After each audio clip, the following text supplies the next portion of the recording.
Tak usah ku takut, sebab Kau sertaku.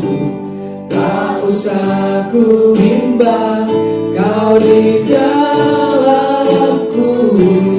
Tak usah ku cemas, Kau penghiburku.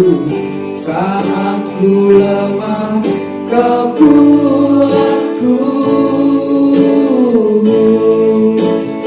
Ku nyanyi haleluya,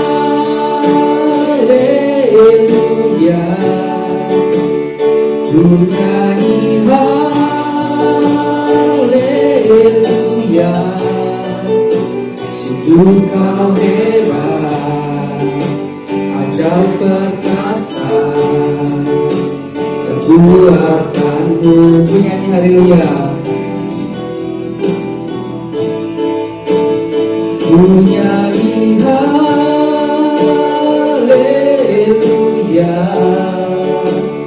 ku nyanyi haleluya.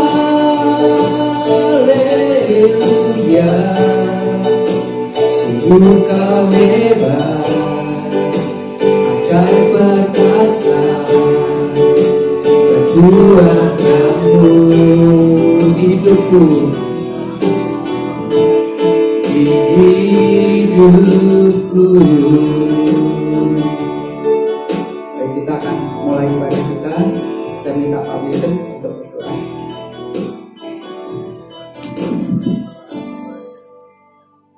Mari kita tunduk kepala kita satu dalam doa.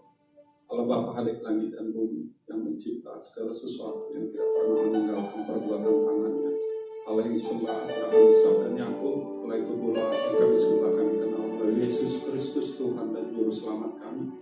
Segala puji, syukur, hormat bagi-Mu Tuhan untuk semua kebaikan, belas kasih, kemurahan-Mu kepada kami, persekutuan doa Serving Christ. Terima kasih Tuhan sudah kumpulkan kami pada saat ini.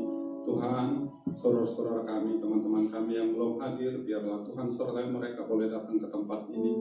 Bila ada yang berhalangan, Tuhan tetap memberkati mereka di dalam kesibukan mereka masing-masing. Sebelumnya ampuni segala dosa dan kesalahan kami. Tuhan terus campur tangan untuk acara kebaktian ini dari awal sampai akhirnya. Tuhan tutup bungkus acara kebaktian ini agar semuanya untuk kemuliaan bagi Tuhan.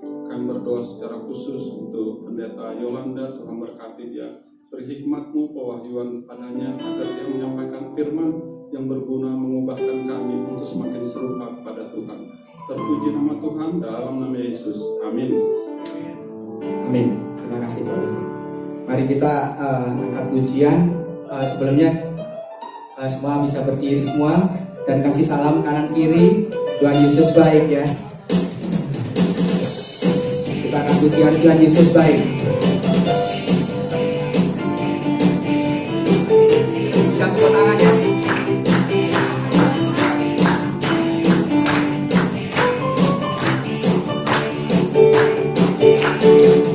Tiada berkesudahan kasih setia-Mu Tuhan, selalu baru rahmat-Mu bagiku.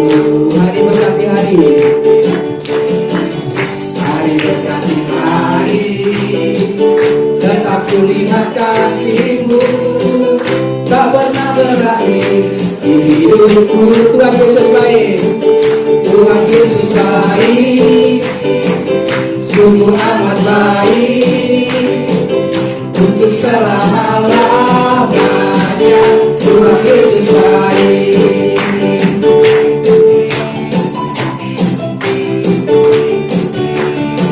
Bahwa Tuhan kita itu baik, tiada berkesudahan.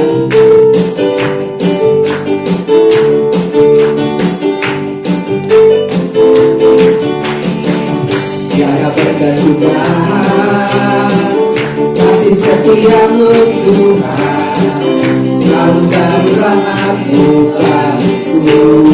Hari berganti hari, tetap kulihat kasih-Mu, tak pernah berakhir di hidupku. Tuhan Yesus baik, Tuhan Yesus baik, sungguh amat baik, untuk selama-lamanya. Tuhan Yesus baik. Tuhan Yesus baik, sungguh amat baik, untuk selama-lamanya. Tuhan Yesus baik, selama-lamanya, untuk selama-lamanya. Tuhan Yesus baik.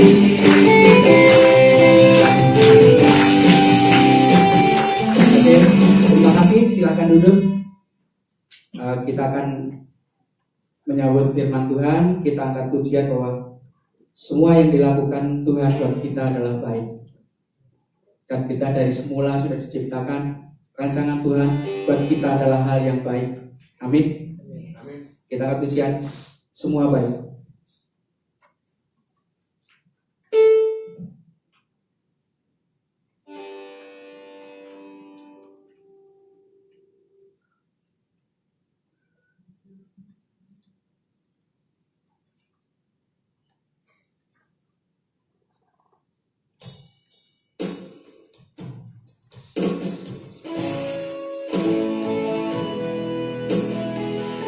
Persiapkan hati kita untuk mendengarkan firman Tuhan.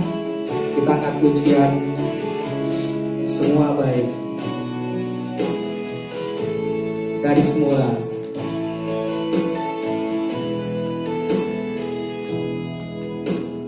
Dari semula telah Kau tetapkan hidupku dalam tangan-Mu, dalam rencana-Mu Tuhan.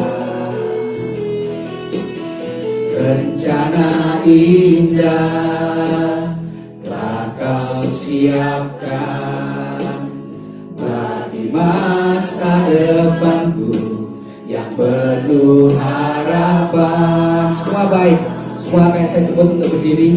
Semua baik, semua baik, apa yang telah Kau berbuat di dalam hidupku.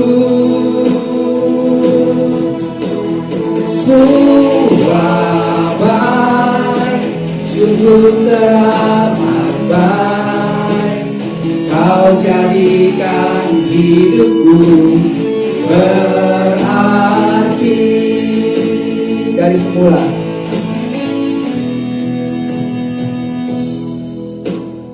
Dari semula telah Kau tetapkan hidupku dalam tangan-Mu, dalam rencana-Mu Tuhan. Rencana indah telah Kau siapkan bagi masa depanku yang penuh harapan. Semua baik, semua baik, semua baik, apa yang telah Kau perbuat di dalam hidupku. Semua baik. Saya persilakan namanya.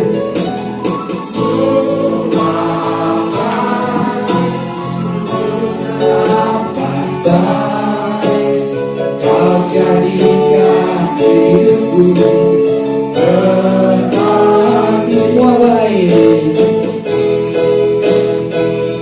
semua baik, semua baik, apa yang telah Kau perbuat di dalam hidupku.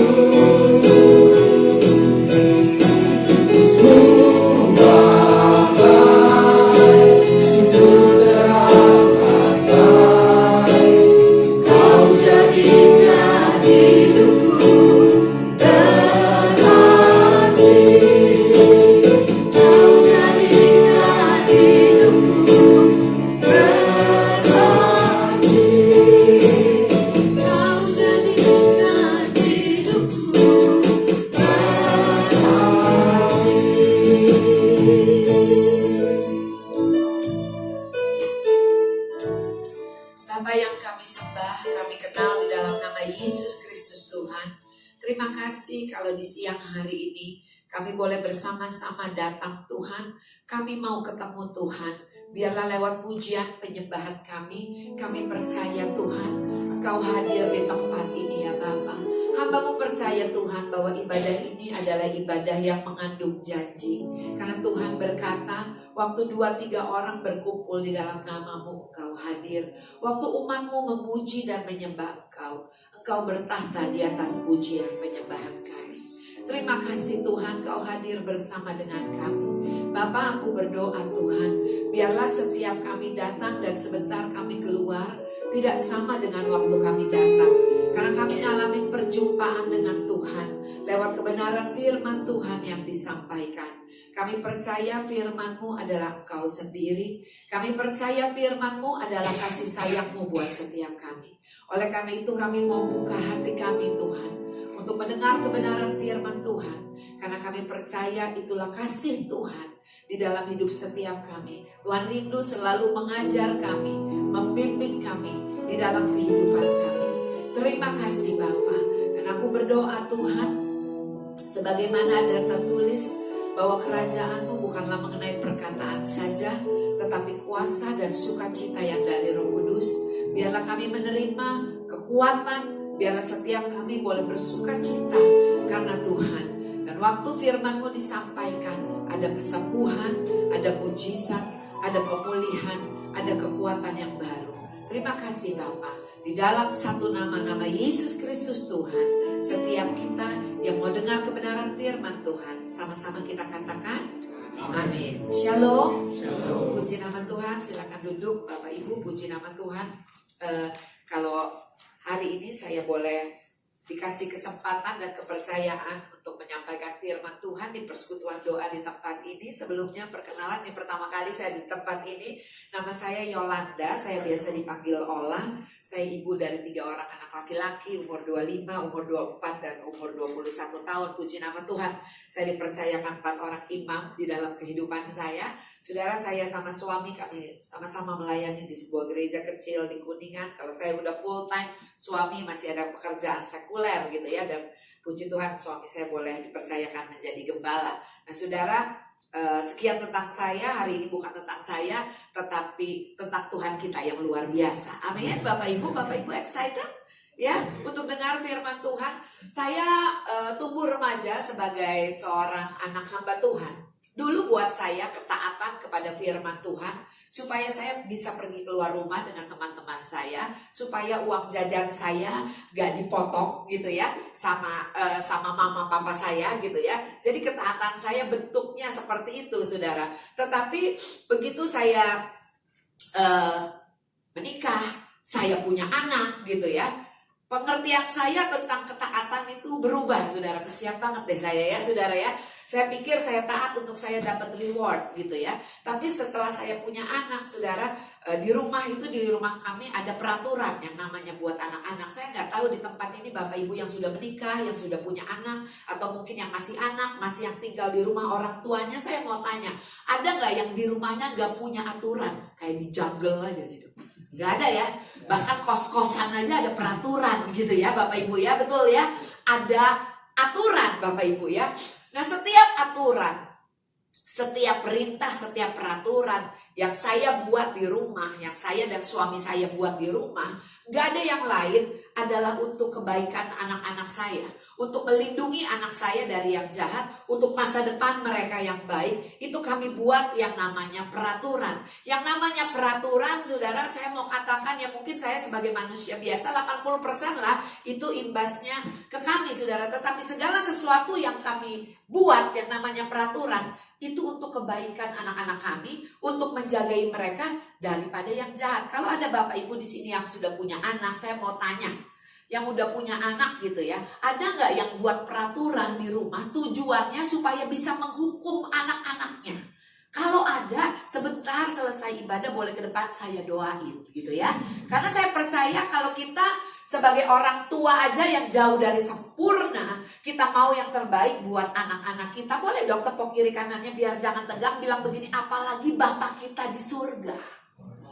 Amin. Jadi setiap perintah Tuhan, setiap firman Tuhan, Bapak Ibu, itu Tuhan perintahkan saudara dan saya, bilang dong kiri kanannya buat kita. Gak ada tuh biar dibilang gini, biar Tuhan lebih besar, biar Tuhan lebih berkuasa, biar Tuhan lebih diagungkan, biar Tuhan lebih luar biasa. Bapak Ibu, saya mau katakan, tanpa kita pun Tuhan tetap Tuhan. Mau saudara dan saya melakukan perintah-perintahnya atau tidak, bilang lagi kiri kanannya, dia tetap Tuhan. Bahkan kalau engkau dan aku tidak mau nyembah dia, firman Tuhan katakan dia bisa pakai batu, bro. Amin, Bapak Ibu. Jadi setiap firman, setiap perintah yang dia berikan buat kita itu untuk kebaikan kita. Saudara, saya nyesel banget baru ngertinya begitu udah punya anak, baru ngeh, you know, ngeh, bahasa Prancis ya, ngeh. Baru ngeh gitu. Ya ampun. Ternyata yang namanya firman Tuhan itu adalah kasih sayang Tuhan buat setiap kita.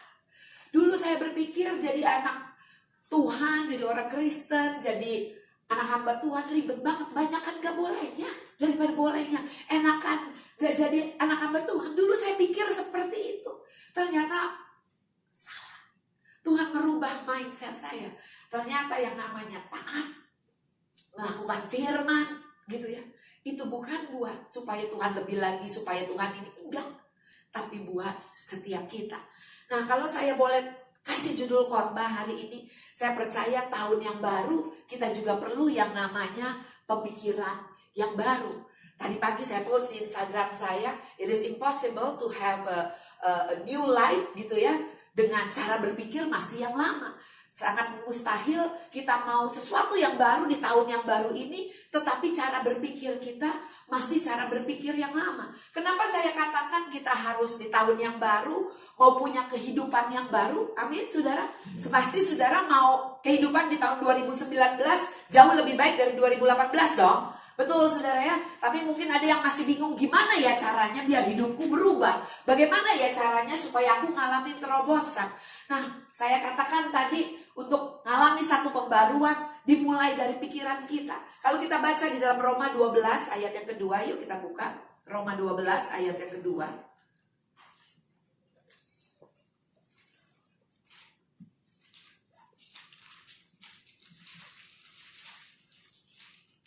Roma 12 ayat yang kedua bilang begini, janganlah kamu menjadi serupa dengan dunia ini, tetapi berubahlah oleh pembaruan budimu, sehingga kamu dapat membedakan manakah kehendak Allah, apa yang baik, yang berkenan kepada Allah, dan yang sempurna. Kalau saya boleh baca terjemahan bahasa Inggrisnya, ya dikatakan begini, do not be conformed to this present world, but be transformed by the renewing of your mind, so that you may test and approve what is the will of God, what is good and well-pleasing and perfect. Saudara, di dalam firman Tuhan ada dikatakan gak ada cara lain untuk ngalamin perubahan hidup. Bilang kiri kanannya, Paulus bilang gak ada cara lain untuk mengalami perubahan hidup. Dimulai dengan cara berpikir kita.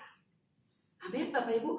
By renewing of your mind. Mengalami transformasi, mengalami perubahan hidup, itu dimulai dengan cara berpikir kita. Ya, dimulai dari hal itu. Nah, kalau kita tahu, kalau kita boleh belajar sedikit, Paulus adalah ahli Taurat, orang Farisi, yang dikatakan bahwa dia adalah salah satu, ya bukan salah satu lah, dia best student pada zamannya, muridnya Gamaliel. Artinya itu yang namanya hukum Taurat itu dia hafal gitu saudara ya. Tapi waktu dia ngalamin kelahiran yang baru, waktu dia ngalamin perjumpaan dengan Kristus, dia bilang begini, yang dulu tuh aku anggap sampah. Yang dulu aku anggap sampah. Makanya kita jadi orang Kristen jangan yang ngomongnya begini mulu, dulu gitu ya. Saudara ya, kita harus ada di zaman now gitu ya. Bahkan dikatakan Daud adalah orang yang berkenan kepada hatinya Tuhan gitu ya. Karena dia melakukan kehendak Tuhan pada zamannya gitu ya. Nah saudara, Daud bisa melakukan kehendak Tuhan pada zamannya. Saya percaya cara berpikir Daud beda dengan saudara-saudaranya yang lain. Makanya Tuhan mengangkat hidupnya semakin naik dan tidak turun, jadi kepala dan bukan ekor.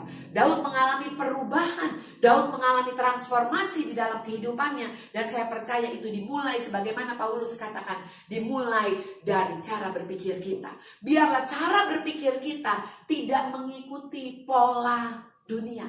Kalau bikin baju, saudara, itu harus ada polanya. Biasanya kalau polanya nggak enak dipakainya, terus bajunya nggak enak gitu ya. Nah saudara, bicara tentang yang namanya memperbarui pikiran kita. Kenapa kita penting untuk memperbaharui pikiran kita gitu ya? Karena saya mau katakan begini, cara pandang yang diubahkan, cara berpikir yang diubahkan, itu mempengaruhi respon kita atau kelakuan kita. Karena saya percaya kekristenan itu bukan bicara Sunday event, atau bicara tentang persekutuan event, atau bicara tentang yang namanya church event. Tetapi kekristenan, bilang dong kiri kanannya, bilang gini, gaya hidup lu. Amin saudara. Kekristenan itu gaya hidup kita. Bapak Ibu, mungkin Bapak Ibu sulit ya ngajak teman hari Jumat ke tempat ini untuk dengar firman. Tetapi saya mau bilang begini, kita gak usah mungkin terlalu sulit, terlalu maksa, terus jadi bete, terus jadi marah, terus jadi musuhan sama teman kita yang kita ajak ke sini terus gak mau gitu Bapak Ibu ya. Bisa mau bilang begini, lewat dari Senin nih saudara, sampai Jumat nih, sampai jam sebelum saudara masuk ke tempat ini, perkataan kita, kelakuan kita, itu cukup buat saudara dan saya jadi saksinya Tuhan. Amin. Amin saudara. Kalau jadi terang di tempat terang kadang-kadang suka gak kelihatan. Bahkan kadang-kadang kalau di dalam gereja suka adu terang anak-anak Tuhan. Yang ada pada berantem gitu ya. Gue lebih terang daripada lu, gue lebih asin daripada lu gitu ya. Tapi saudara kalau mau jadi terang, mau jadi garam, justru di luar sana, di marketplace, di sekolah, di tempat kuliah, dimanapun Tuhan percayakan, Tuhan taruh kehidupanmu dan kehidupanku. Disitulah engkau dan aku bisa menyatakan kasih Tuhan, menyatakan kebaikan Tuhan, menyatakan kuasa Tuhan lewat hidup kita, lewat gaya hidup kita, lewat respon kita, lewat gaya bicara kita. Orang lihat Tuhan Yesus. Amin saudara. Nah kembali kepada firman Tuhan saudara. Kalau tadi dikatakan perlu ngalamin yang namanya pembaruan pikiran, di dalam Amsal 23 ayat 7a dikatakan begini, sebab seperti orang yang membuat perhitungan di dalam dirinya sendiri, demikianlah ia. Saya suka terjemahan bahasa Inggrisnya lebih pas, dibilang begini, for as he think in his heart, so is he. Seperti apa yang dia pikir di dalam hatinya, seperti itulah dia. Kalau dia berpikir, selalu berpikir gini, gaji dia kan lebih gede daripada gaji gua, jadi cengli lah, wajar lah kalau dia selalu traktirin gue. Saya mau bilang Bapak Ibu, sampai nanti saudara ya, sampai tahun baru kuda gigit besi juga saudara, saudara gak akan pernah bisa traktirin orang. Saudara akan selalu berpikir gue yang mesti ditraktir, karena gue orang yang kurang, dia orang yang lebih. Amin saudara. Beda saudara. Seperti apa yang kau pikir di dalam hatimu. Ada orang saudara, duit di kantong tinggal goceng, pede-pede aja tuh. Ada orang duit mungkin banyak saudara, tetapi hidupnya kayak orang susah. Coba bilang kiri kanan, kayak gue kenal tuh orang. Ya. Seperti apa yang kau pikir di dalam hatimu, seperti itulah kelakuanmu. Seperti itulah tingkah lakumu. Ada orang bilang begini, oh dia sih mukanya doang serem, dia sih mulutnya doang jahat, hatinya mah baik. Kata siapa? Alkitab berkata, apa yang keluar di mulut itu meluap dari dalam hati. Yang ngomong bukan saya, yang ngomong firman Tuhan saudara. Oleh karena itu kalau tadi firman Tuhan katakan, seperti apa yang orang pikir di dalam hatinya, seperti itulah kelakuannya, perkataannya gitu ya. Ya seperti itu saudara ya. Nah Amsal 4 ayat 23 bilang begini, jagalah hatimu dengan segala kewaspadaan, karena dari sanalah terpancar kehidupan. Dulu saya pikir yang namanya jaga hati nih saudara, punya temen rese, gue gak berteman aja sama dia, yang penting gue bisa jaga hati gitu ya. Dulu saya pikir seperti itu. Tapi waktu saya baca di dalam terjemahan bahasa Inggris Good News Bible bilang begini, be careful what you think, because your life is shaped by your thought. hati-hati dengan caramu berpikir. Karena hidupmu itu akan terbentuk dari bagaimana engkau berpikir. Amin, saudara. Artinya penting banget untuk, kalau tadi Paulus katakan terutama nih kita di tahun yang baru gitu ya, untuk ngalamin perubahan di tahun yang baru, kita nggak bisa pakai cara yang lama. Kalau mau hasil yang beda, kita juga harus pakai cara yang berbeda. Ya, nomor satu saya diingatkan Tuhan untuk tahun baru ini, perubahan di dalam cara pandang kita, di dalam cara berpikir kita. Nah, tadi dikatakan di dalam Roma 12 ayat yang kedua tadi, mengalami transformasi. Saya katakan yang namanya transformasi, saudara, kalau kita baca tadi terusnya, baru saudara, kalau saudara mengalami transformasi, ya, do not be conformed to this present world, but be transformed by the renewing of your mind, so that you may test and approve, ya, dikatakan gitu, what is the will of God, what is good and well pleasing and perfect.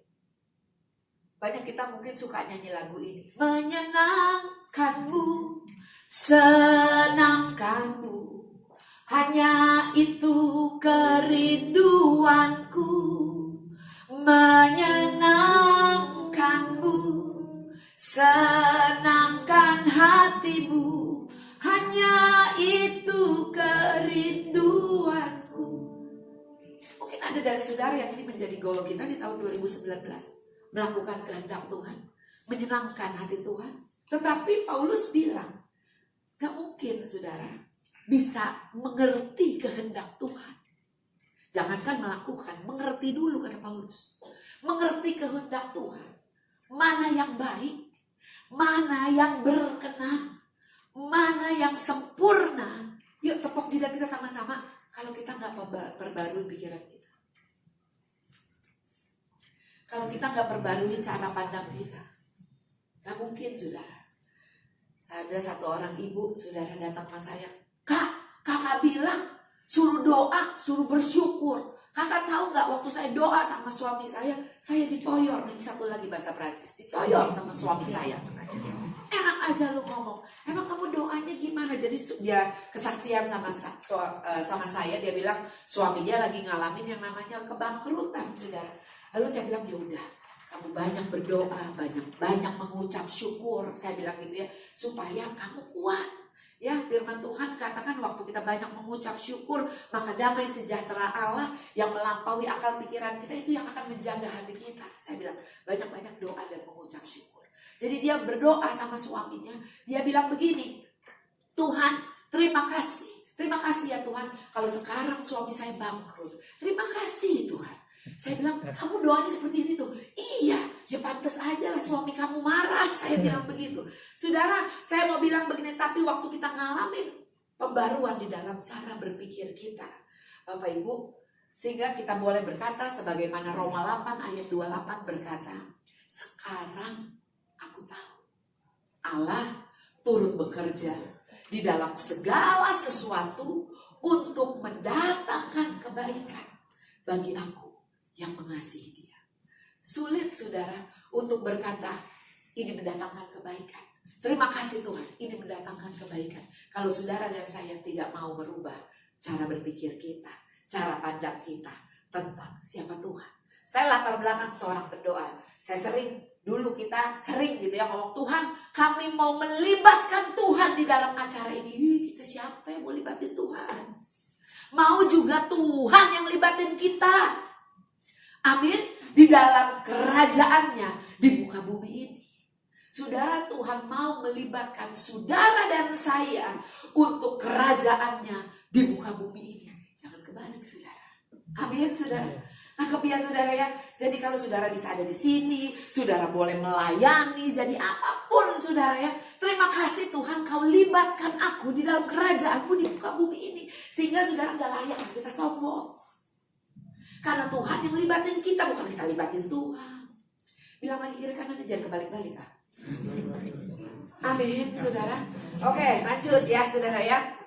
Nah mengalami pembaruan saya ada catat ada 3 hal. Yang pertama transformasi ilahi. Kita tahu sebagaimana Saulus ketemu sama Tuhan Yesus lalu dia menjadi seorang Paulus ya. Mungkin saudara sebentar keluar geledek bunyi jeder gitu ya. Terus Tuhan berfirman, anakku, kalau kau gak mau tobat ya, sebentar lagi kau berkutil. Mungkin begitu saudara ya, baru saudara mau bertobat gitu kan. Saudara, transformasi ilahi. Yang kedua saudara, mengalami perubahan, mengalami transformasi lewat firman Tuhan. Saudara, seharusnya nih saudara, kita datang ke ibadah, kita dengar firman, ini berubah nih saudara. Jangan amin amin amin doang, tapi ini gak pernah berubah.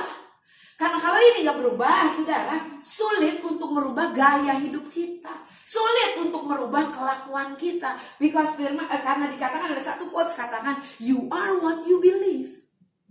Kalau kau percaya hal itu benar, kau akan melakukannya. Saudara, lalu yang kedua yang tadi dikatakan mengalami perubahan lewat firman Tuhan. Nah, karena firman Tuhan itu adalah Tuhan sendiri. Kita ngalamin perjumpaan pribadi sama Tuhan. Makanya dia bilang, dikatakan begini, jangan pernah bilang Tuhan gak pernah ngomong sama kamu, Tuhan gak pernah mau nemuin kamu kalau kamu gak pernah mau baca Alkitab. Kalau Alkitabmu selalu tertutup. Mau ketemu Tuhan, pengen ngobrol sama Tuhan, pengen dengar Tuhan ngomong apa sih buat aku nih, buat masalah aku yang sedang aku alami, bilang dong kiri kanannya, buka Alkitabnya, buka gadgetnya, cari di situ. Saudara, saya percaya. Kadang orang bilang begini, itu orang hebat banget ya. Aduh, dia bisa dapat rema, dia bisa dapat revelation, pewahyuan luar biasa. Kok bisa? Kalau gue kok gak bisa ya? Gue datang biasa aja tuh, gitu ya. Saudara, saya mau bilang begini, sebagaimana kehausan dan kelaparanmu akan kebenaran firman Tuhan, seperti itulah yang akan kau dapatkan dari Tuhan. Kalau kau datang dengan rutinitas, kalau kau datang sebagai satu kewajiban, ya udah, pergi pulang sama. Amin, saudara. Tapi kalau engkau punya, Matius 5 bilang begini, berbahagialah orang yang haus dan lapar akan kebenaran, maka mereka akan dipuaskan.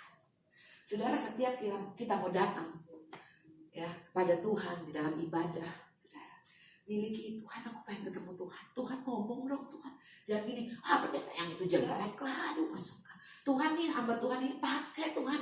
Biar perkataannya Tuhan, biar apa yang dia sampaikan Tuhan itu buat aku ngomong Tuhan. Aku pengen denger suara Tuhan. Pakai hamba ini Tuhan buat ngomong sama aku.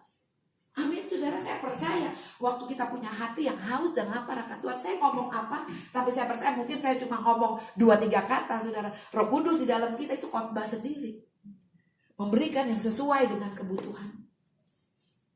Karena Roh Kudus tidak terbatas, dia mengetahui apa yang menjadi kebutuhan kita pribadi, lepas pribadi. Amin, saudara. Lalu yang ketiga, saudara, transformasi lewat pengalaman. Nah, banyak orang yang bangga nih, saudara. Langsung, aku mau bersaksi dong, aku mau bersaksi. Saudara, yang namanya kesaksian itu kemuliaannya untuk Tuhan, bukan buat kita. Jadi lagunya bukan begini, bagi dua segala pujian, hormat serta syukur, kekal selamanya bagi dua. Amin, saudara. Makanya waktu kesaksian hanya untuk Tuhan, saudara. Banyak orang yang justru bangga bersaksi. Saya sakit, sekarang saya sungguh-sungguh ikut Tuhan. Suami saya digondol wewe, sekarang saya sungguh-sungguh ikut Tuhan. Saya bangkrut, sekarang saya sungguh-sungguh ikut Tuhan. Bilang dong kiri kanannya, sebenarnya gak usah sampai kayak gitu baru ikut sungguh-sungguh Tuhan. Amin, saudara. Sebenarnya yang Tuhan mau tuh kita jadi anak-anak yang mau dididik, saudara. Yang lembut hatinya, yang mau terima. Tapi kan susah. Kalau persepsi kita, cara pandang kita tuh udah mikirnya Tuhan tuh jahat, Tuhan tuh galak. Saudara, saya mau bilang begini, neraka itu bukan tempat orang yang dibenci Tuhan. Tuhan gak pernah benci ciptaannya. Amin. Tetapi neraka itu tempat orang yang benci Tuhan. Amin. Karena firman Tuhan katakan, barang siapa mengasihi aku, dia akan melakukan perintah-perintahku. Tuhan gak pernah jadi neraka buat saudara dan saya. Dia jadikan neraka untuk iblis dan pengikut-pengikutnya, saudara. Amin, saudara. Oleh karena itu ini perlu untuk rubah cara pandang, cara pikir kita. Waktu kita tahu, waktu Tuhan bilang jangan begini, mesti begitu, kita jadi bisa berpikir, oh iya, ini karena Tuhan sayang saya. Ini karena Tuhan mau saya melakukan ini untuk mendatangkan kebaikan di dalam hidup saya. Amin, saudara. Nah, saudara, Filipi 3, ya tadi Paulus bilang, yang dulu aku anggap sampah, aku mau yang baru. Betapa pentingnya untuk saudara dan saya mengalami pembaruan pikiran. Mungkin gak orang Kristen gak terima janji Tuhan. Saya mau katakan bisa aja orang Kristen gak terima janji Tuhan. Tuhan selalu menepati janji-janjinya. Tapi mungkin saja orang Kristen gak menerima janji Tuhan. Kenapa? Karena cara pandang yang salah, responnya salah, sehingga mereka tidak menerima yang namanya janji Tuhan. Saya percepat, saudara ya. Di dalam kitab Bilangan 13 dan Bilangan 14, saudara, bangsa Israel dimerdekakan dan terima janji Tuhan. Tetapi mereka bilang begini, Musa maksudnya ya, coba deh kirim dulu pengintai, ngintip dulu tuh tanah perjanjian kayak apa. Kalau nggak enak kita balik lagi aja ke Mesir, enakan di Mesir. Ya, kita mau lihat dulu. Ya, makanya ada satu quotes bilang begini, kalau dunia dikatakan kasih lihat dulu sama aku, baru aku percaya sama kamu. Tapi Tuhan bilangnya begini, percaya, nanti aku kasih lihat sama kamu. Ya saudara ya. Nah ini mereka bilang kirim deh pengintai untuk ngintip tanah perjanjiannya kayak apa. Mereka minta disiapkan 12 pengintai. 12 pengintai lihat saudara. Lalu begitu kembali yang 10 bilang begini, waduh lu gile lu Mus. Itu tahu gak yang penduduknya di situ gede-gede raksasa. Kita kayak belalang, diinjak juga mejret. Saudara, dengan kata lain saudara, mereka belum perang udah kalah duluan. Karena apa? Karena apa yang mereka lihat. Tetapi yang dua, Yosua sama Kaleb bilang begini, ini gede banget orang-orangnya, tapi kita beserta dengan Tuhan. Tapi Tuhan berjanji memberikan tanah ini, pasti kita bisa menang. Gitu ya. Yang 2 sama yang 10 beda saudara. Lalu apa yang terjadi saudara? Seharusnya tempat di mana Musa mengirim 12 pengintai itu jarak tempuh jalannya Musa cuma 1,5 tahun sampai di tanah perjanjian. Karena respon yang salah, dari cara pandang yang salah, karena mereka pikir Tuhan itu jahat, Bapak itu jahat. Kata Tuhan, kayaknya they're not ready. Saudara, dari 1,5 tahun perjalanan dari tempat Musa kirim yang namanya pengintai sampai tanah perjanjian, saudara, apa yang terjadi? Kata Tuhan gini, putar lagi yuk. Saudara tahu berapa lama muternya? 40 tahun. Dan mereka gak masuk yang namanya tanah perjanjian. Jangan sampai. Joyce Meyer bilang begini, the battle is here. Battle of mind. Peperangannya ada di sini. Kita sibuk nangkingin iblis. Padahal iblis bilang gini, emang gue bikin apa?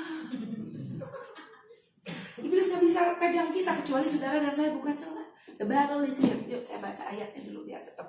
2 Korintus 10 ayat 3 sampai 5.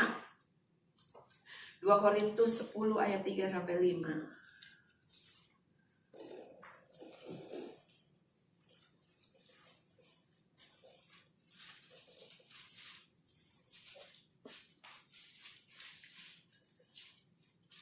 Memang kami masih hidup di dunia, tetapi kami tidak berjuang secara duniawi. Karena senjata kami dalam perjuangan bukanlah senjata duniawi, melainkan senjata yang diperlengkapi dengan kuasa Allah yang sanggup untuk meruntuhkan benteng-benteng. Kami mematahkan setiap siasat orang dan merubuhkan setiap kubu yang dibangun oleh keangkuhan manusia untuk menentang pengenalan akan Allah. Kami menawan segala pikiran dan menaklukkannya kepada Kristus. Ingat cerita Yakub sama mertuanya Laban. Yakub bilang, saya mau keluar dari rumah mertua, saya minta bagian, mau keluar habis kerja sama mertua.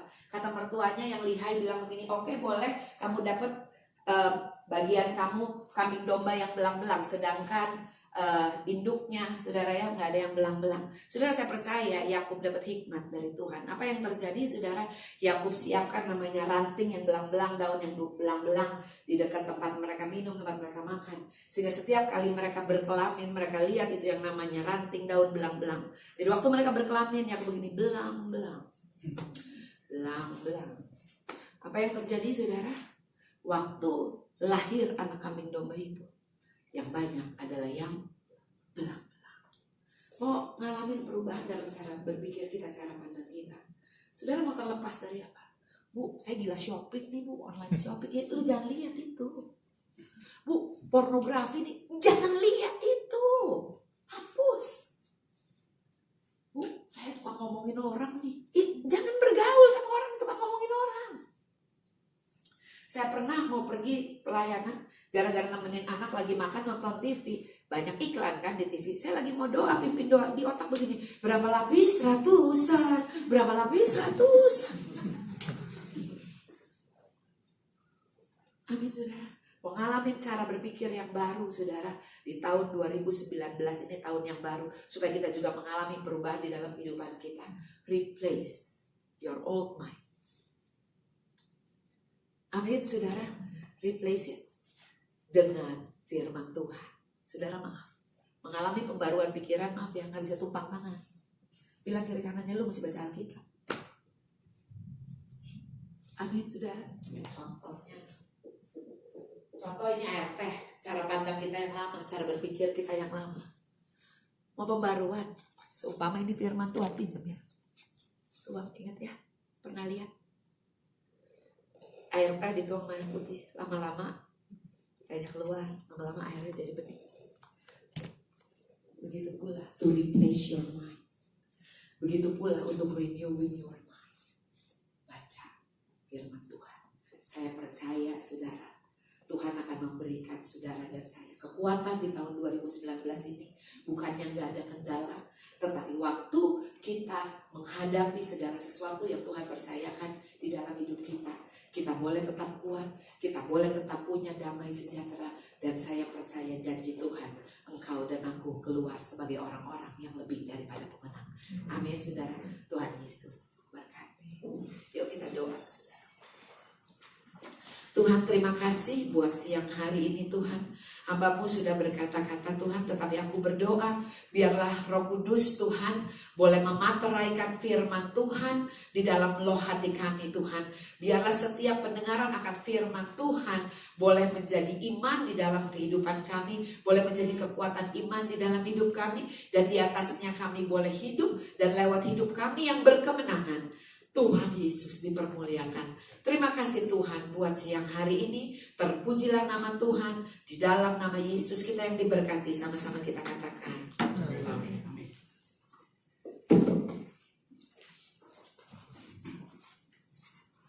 Oke, terima kasih Ibu Yola atas firman-Nya.